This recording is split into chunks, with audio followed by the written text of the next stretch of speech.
दर्शक बंधु नमस्कार, जय जगन्नाथ।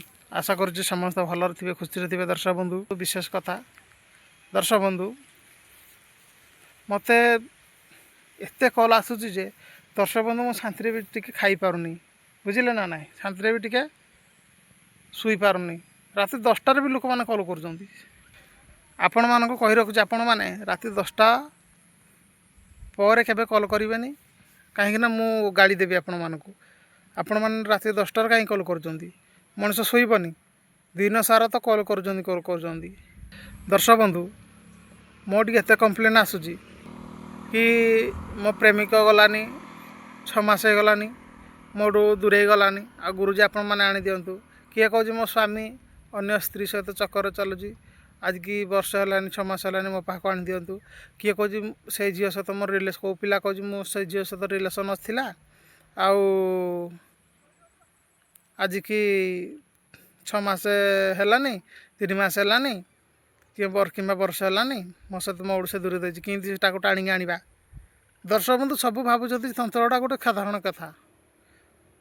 आटा खाଇବା ଜିନିଷଟା ଆମେ ମାର୍କେଟରେ ମିଳୁଛି, ଆମେ ଯାଇକି ଯାହା ଯେତେବେଳେ ଚାହିଁଲୁ ତରବରି ଆଣିକି ଖାଇଦେଲୁ, ପଇସା ପକାଇଲେ ତ ହେଇଗଲା। କିନ୍ତୁ ସେମିତି ନଥାଏ, ତନ୍ତ୍ର ଜିନିଷ ସବୁ ଅଲଗା, ତା ପୂଜା ସାମଗ୍ରୀ ସବୁ ଅଲଗା।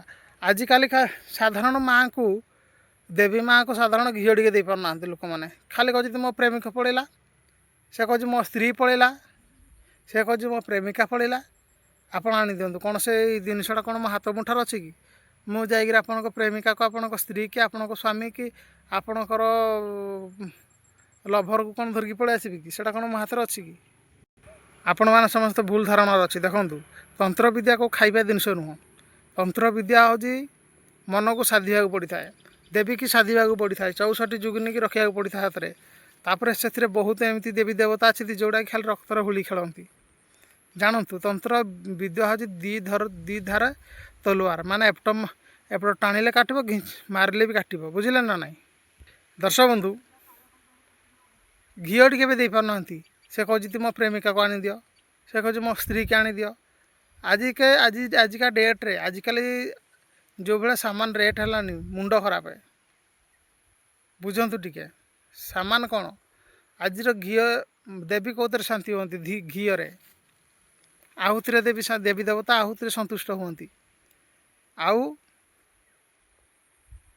ବଳି, ରକ୍ତ, ବୁଝିଲେ ନା ନାହିଁ, ଗଞ୍ଜା ବୁଦା।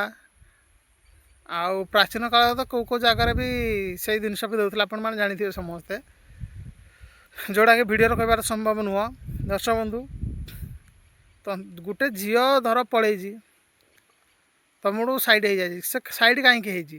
ସେ ଅନ୍ୟ ପିଲାକୁ ପସନ୍ଦ କରିଛି, କିମ୍ବା ବହୁତ କାରଣ ହୋଇଥାଇପାରେ, କି ଆପଣ ତାକୁ କଷ୍ଟ ଦେଉଛନ୍ତି, କିମ୍ବା ଯଦି ଗୋଟେ ପୁଅ ଯଦି ଆପଣଙ୍କଠୁ ସାଇଡ଼୍ ହେଇଥାଏ, କିମ୍ବା ଆପଣଙ୍କୁ ତା'ର ପସନ୍ଦ ନଥାଏ, କିମ୍ବା ସେ ଅନ୍ୟ ଝିଅ ସହିତ ତା'ର ରିଲେସନ୍ ଚକ୍ର ଥାଏ, ଯଦି ସେଇ କ୍ଷେତ୍ର ଟାଣିବାକୁ ହୁଏ, ସେସବୁ ଘିଅ ଲାଗିବ, ଆଉ ବଳି ଲାଗିବ। ତା ପୂଜା ସବୁ ଅଲଗା, ସବୁ ଦେବୀଙ୍କର ଭାଗ ଅଲଗା, ସମସ୍ତଙ୍କର ଖନ୍ଦା ଅଲଗା, ସମସ୍ତଙ୍କର ପୂଜା ଅଲଗା, ବୁଝିଲେ। ମଶାଣି ଚଣ୍ଡୀର ପୂଜା ଅଲଗା, ଆଉ ବୀର ବେତାଳ ପୂଜା ଅଲଗା, କାଉଁରୀ କାମଚଣ୍ଡୀଙ୍କର ପୂଜା ଅଲଗା, ଆମର ଯେଉଁ କାଉଁରୀ ହାଡ଼ ସାଧନା ତା ପୂଜା ଅଲଗା, କୁଆଁରୀ ଝିଅ ଉଠେଇବା ପୂଜା ଅଲଗା। ଜାଣିଛନ୍ତି, ଆଜିକା ଡେଟ୍ରେ ଗୋଟେ କାଉଁରୀ ହାଡ଼ ସିଧି କରିବା ପାଇଁ ହେଲେ, କାଉଁରୀ ହାଡ଼ ଆଣିବା ପାଇଁ ହେଲେ ଟଙ୍କା 12,000 ଟଙ୍କା ଖର୍ଚ୍ଚ ହୁଏ, ବୁଝିଲେ ନା ନାହିଁ। ତା'ର ଅଷ୍ଟଦଳ ପଦ୍ମ କଟାଯିବ, ତା'ର ପୂଜା ସାମଗ୍ରୀ ସବୁ ଅଣାଯିବ, ଯାହାହେଲେ ଟଙ୍କା 15,000 କି 20,000, କାହିଁକିନା ପିଲା ଧରିକି ଯିବାକୁ ପଡ଼ିବ। ମଶାଣିରେ ରାତି 12ଟା ପରେ ତାକୁ ମଣ୍ଡଳ କାଟିକିରି ତାକୁ ତା'ର ଦର୍ପଣୀ, ପାନିଆ, କୁଙ୍କୁମ, ତା'ର ଅଳତା, ସିନ୍ଦୁର A to Z ନେଇକି ଯିବ। ସେ ଝିଅ ହେଇଥିଲେ ତା ପାଇଁ ନେଇଦେବ। ପୁଣି ସେ ନିଚ ଜାତିର ବି ହେଇଥିଲେ ଚଳିବ, ଉପର ଜାତିର ହେଇଥିଲେ ବି ଚଳିବ, କିଛି ଅସୁବିଧା ନଥାଏ। କିନ୍ତୁ ବେଶୀ ଧୋବା କାଷ୍ଟଙ୍କର ବେଶୀ କାମ ଦିଏ। ଆଉ ବୁଝିଲେ ନା ନାହିଁ। ଆଉ ଆମର ଆଦିବାସୀ କୁଲ୍ହ କୁଡ଼ମୀ ଯେ ସବୁ, ବୁଝିଲେ ନା ନାହିଁ, ନାୟକ କାଷ୍ଟ ଆଉ ଭଦ୍ରଲୋକ କାଷ୍ଟ ଝିଅ, ଅଭିହାରୀ ଝିଅଙ୍କର କାମ ଦିଏ, ଯେଉଁଟାକି କହନ୍ତି ଡିଣ୍ଡା କୁଆଁରୀ। ଗୋଟେ ହାଡ଼ ଉଠେଇଲା କ'ଣ 20-30 ହଜାର ଖର୍ଚ୍ଚ ହୋଇଯାଏ, ବୁଝିଲେ ନା ନାହିଁ। ଆପଣ କହୁଛନ୍ତି ମୋତେ ଗୋଟେ ଝିଅକୁ ମୁଁ ଭଲ ପାଉଛି, ସେ କହୁଛି, ଫୋନ୍ କରି କହୁଛି ଗୁରୁଜୀ ଆପଣ ମୋତେ ଆଣିଦିଅନ୍ତୁ, ଏଇ ଝଡ଼ା ମୋଡ଼ି ଛାଡ଼ି ପଳେଇ ଯାଇଛି, କେତେ କ'ଣ ପଇସା ହେବ। ପଇସା ରେଟ୍ କଲେ ତାଙ୍କ ମୁଣ୍ଡ ଖରାପ, ବନ୍ଦ ହେଇକି ରହୁଛନ୍ତି। ଆରେ ଭାଇ ପଇସା ତ ଖର୍ଚ୍ଚ କରିବନି ତ ଆଉ ତୁମେ ଜୀବନରେ ତୁମେ କ'ଣଟା କରିବ? ସାଧାରଣ ଆଜିକାଲି ତୁମମାନେ ଯେଉଁମାନେ ବି ସବୁ ଦେଖୁଛନ୍ତି ଭିଡ଼ିଓ, ମୁଁ ସମସ୍ତଙ୍କୁ କହୁନି, ଯେଉଁମାନଙ୍କର କାମ ଅଛି ଦେଖନ୍ତୁ, କହୁଛନ୍ତି କି ଗୁରୁଜୀ ମୋ ପ୍ରେମିକାକୁ ଆଣିଦିଅ, କେତେ ପଇସା ଖର୍ଚ୍ଚ ହେବ। ଦେଖନ୍ତୁ ସେ କ'ଣ ମୋ ହାତରେ ଅଛି? ତାକୁ ମାଆଙ୍କୁ ଦେବୀକି ଆହୁତି ଦେଲେ, ଚଣ୍ଡୀକି ଆହୁତି ଦେଲେ ସେ କାମ କରନ୍ତି। ଆହୁତି ଦେଇକରି ବଳି ପୂଜା ଦେଇକରି ତାଙ୍କୁ ପଠାଯାଏ। ପଠାଇ ଯାଇ ସାରିଲା ପରେ ତୁମ କାମଟାକୁ ସେମାନେ କରିବେ, ମୁଁ କେଉଁଟେ କରିବି? ତାପରେ ଏସବୁ ଗୋଟେ ଗୋଟେ ଦିନର କାମ ନାହିଁ। କେଉଁଟା 24 ଘଣ୍ଟା ଭିତରେ ହୁଏ, କେଉଁଟା 7 ଦିନରେ ହୁଏ, କେଉଁଟା ମାସ ବି ଲାଗିଯାଏ।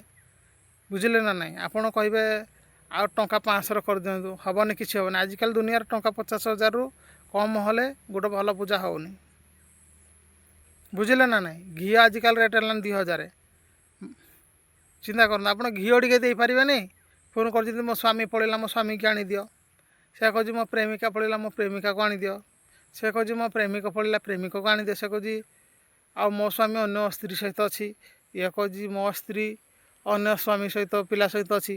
ତ ଏଇସବୁ ଗୁଡ଼ାକ କାମ କରିକି କଲାବେଳକୁ, ଟାଣିଲା ବେଳକୁ ଜିନିଷ ଗୁଡ଼ାକ ଏଇରାକରେ 50-60 ହଜାର ଖର୍ଚ୍ଚ ହେବ। ଆପଣମାନେ ଘିଅ ରେଟ୍ ଆଗ ଦେଇପାରିବେ କି? ଘିଅ ହେଉଛି ଆଜିକାଲି 10 ଲିଟରକୁ 20,000 ଟଙ୍କା ହେଲାନି। କ'ଣ 20 ଦିନ ଯିଏ କାମ କରିବ ସେ କ'ଣ 10 ଲିଟର ଘିଅ ପଡ଼ିବ? ଆପଣମାନେ ଯଜ୍ଞ କରିଥିବେ, ପଞ୍ଚମୁଖୀ ବ୍ରହ୍ମଗାୟତ୍ରୀରେ ଗୋଟେ ଯଜ୍ଞରେ ଗୋଟେ ଦିନରେ 70,000 80,000 ଟଙ୍କାର ଘିଅ ପଡ଼େ। ଗୋଟେ ହନୁମାନଙ୍କର, ପଞ୍ଚମୁଖୀ ହନୁମାନଙ୍କର ପୂଜା କଲେ 60-70,000 ଗୋଟେ ଦିନର ପୂଜାର ସରେ। ଆପଣମାନେ କହୁଛନ୍ତି କେମିତି ଟଙ୍କା 500 600 200ରେ କେମିତି ଗୋଟେ ଜଣକୁ ବଶୀଭୂତ କରିଦେବେ? ଆଜିକାଲି ପରା ଗୋଟେ ମୋହନୀ ଔଷଧ ଆଣିଲେ 10,000 15,000 ଲାଗୁଛି। ଗୋଟେ ମୋହନୀ ଔଷଧକୁ ନିମନ୍ତ୍ରଣ କରିକି ଆଣିବା ପାଇଁ ହେଲେ ଟଙ୍କା 10,000ରୁ କମ୍ ଖର୍ଚ୍ଚ ହେବନି। ବୁଝିଲେ? ଆଉ ଯେଉଁମାନେ ଖର୍ଚ୍ଚ କରିପାରିବେନି, ମୋ ଚ୍ୟାନେଲକୁ ଆପଣମାନେ ଦେଖନ୍ତୁନି। ଆପଣମାନେ ଠକ ଭଣ୍ଡ ହାବଡ଼ାରେ ପଡ଼ନ୍ତୁ। ଆଉ ଦେଖନ୍ତୁ, ଘିଅ ମେନ୍ ହେଉଛି ଘିଅ। ଘିଅ ଆପଣମାନେ ଯଦି ଦେଇପାରିବେ ତାହେଲେ ଫୋନ୍ କରନ୍ତୁ। କାହିଁକିନା ଦେବୀକି ଯଦି ଆପଣମାନେ ସନ୍ତୁଷ୍ଟ କରିବେନି, ଦେବୀ ଦେବତା କେଉଁଥିରେ ଶାନ୍ତି ହୁଅନ୍ତି? ଘିଅରେ। ଆପଣମାନେ ଘିଅ, ପ୍ରଥମେ ଘିଅ କଥା ବିଚାର କରିବେ, ତାପରେ ଗଞ୍ଜା ବୁଦା। ଆଉ ସବୁ ଦେବୀମାନେ ଆଜିକାଲି ଚଣ୍ଡୀ ଚାମୁଣ୍ଡା ସବୁ ରକ୍ତର ଖେଳ ତାଙ୍କର। ଆପଣମାନେ ଯେମିତି ଭାବୁଛନ୍ତି କି ଖାଲି କହିଦେଲେ ଯେମିତି ମୋ ପ୍ରେମିକା, ମୋ ସ୍ତ୍ରୀ, ମୋ ସ୍ୱାମୀ ଯେମିତି ପଳେଇ ଆସିବେ, ସେମିତି କଥା ନୁହଁ। ଆଉ ବହୁତ ଲୋକ ତ କହନ୍ତି ଯେ ଗୁରୁଜୀ ଆପଣ କରିଦିଅନ୍ତୁ, ଆଉ ମୋ କାମଟା ଆପଣ କରିଦିଅନ୍ତୁ, ମୁଁ ଆପଣଙ୍କୁ ଆଗ ଚେକ୍ଟେ ଦେଇଦେଉଛି। ଚିନ୍ତା କରନ୍ତୁ କେତେ ଚାଲାକ ଲୋକ। ଆଉ କରିଦେଇ ସାରିଲା ପରେ ଆପଣଙ୍କୁ ଚେକ୍ଟେ ଦେବି ଆଉ। ଆରେ ଭାଇ ଆପଣଙ୍କ ପାଖରେ ଯଦି ପୂଜା ସାମଗ୍ରୀ ନଥିବ, ଆପଣ କ'ଣଟା କରିବେ ପୂଜା? ତାପରେ ଆପଣଙ୍କ ହାତରୁ ସେସବୁ ଗୁଡ଼ାକ ଖର୍ଚ୍ଚ ହେବ। କିଛି ଲୋକ କହନ୍ତି ଆପଣ କରିସାରନ୍ତୁ, ମୁଁ ଆପଣଙ୍କୁ ପଇସା ଦେବି। କ'ଣ ଆପଣଙ୍କ ଘରର ମୁଁ ଚାକର? ଆଉ ଗୋଟେ ପିଲା ମାନେ ନମସ୍କାର କରିବେନି, କଲ୍ କରିବେ, ନମସ୍କାର ବି କରିବେନି। ହଁ ଭାଇ, ଏମିତି। ଆରେ ଭାଇ ପ୍ରଥମେ ସାମ୍ନା ଲୋକକୁ ସମ୍ମାନ ଦେବା ଶିଖ, ତାପରେ ଆପଣମାନେ ସମ୍ମାନ ପାଇବେ। ଦର୍ଶକ ବନ୍ଧୁ, ତନ୍ତ୍ରବିଦ୍ୟା ସାଧାରଣ ଖାମିଖିଆଲ କଥା ନୁହଁ। ସେ 2 ଧାର ତରୁଆଲ, ଆପଣମାନେ ଟାଣିଲେ କଟିବ, ମାରିଲେ ବି କଟିବ। ତନ୍ତ୍ରବିଦ୍ୟା ଏମିତି ଏକ ଜିନିଷ, ସେ ଏମିତି ଏକ ପରମାଣୁ ବୋମା, ଯଦି ଠିକ୍ସେ ଆପଣ ପ୍ରୟୋଗ କରିବେ କାମ ସକ୍ସେସଫୁଲ୍ ହେଇଯିବ। ସେ ଯାଇକି ସଠିକ୍ ଜାଗାରେ ନିଶାନରେ ଲାଗିବ। ଆଉ ସେଗୁଡ଼ାକର ବହୁତ ପଇସା ପତ୍ର ଖର୍ଚ୍ଚ ହୋଇଥାଏ। ଆପଣମାନେ ଏଇ ଟଙ୍କା 500 200ରେ ଫୋନ୍ କରନ୍ତୁନି କେହି। ଯାହାର ପଇସା ଅଛି ସେ ମୋ ସହିତ କଣ୍ଟାକ୍ଟ କରନ୍ତୁ। କାହିଁକି ନା ଏରାକରେ ସବୁ ଘିଅ ଖର୍ଚ୍ଚ ହେବ, ଘିଅ ପଡ଼ିବ ବେଶୀ। ଆପଣମାନେ ଯଦି 10-20 ଲିଟର ପାଇଁ ଘିଅ ଦେଇପାରିବେ ତାହେଲେ ଆପଣମାନେ ମୋ ସହିତ କଣ୍ଟାକ୍ଟ କରନ୍ତୁ। ନହେଲେ ସବୁ ଲୋକ ମୋଠି କଣ୍ଟାକ୍ଟ କରନ୍ତୁନି। କାହିଁକି ବି ଯିଏ ବି ଫାଲତୁରେ ବି କଲ୍ କରେ, ମୁଁ ତା ନମ୍ବର ବ୍ଲାକ୍ ଲିଷ୍ଟ ପକାଇଦିଏ। ଜୟ ଜଗନ୍ନାଥ। ଭିଡ଼ିଓ ଆଜି ପାଇଁ ଏତିକି। ନିଶ୍ଚୟ ଲାଇକ୍, ସବସ୍କ୍ରାଇବ୍, ସେୟାର କରିବେ। ଜୟ ଜଗନ୍ନାଥ। ସମସ୍ତେ ଖୁସିରେ ରୁହନ୍ତୁ।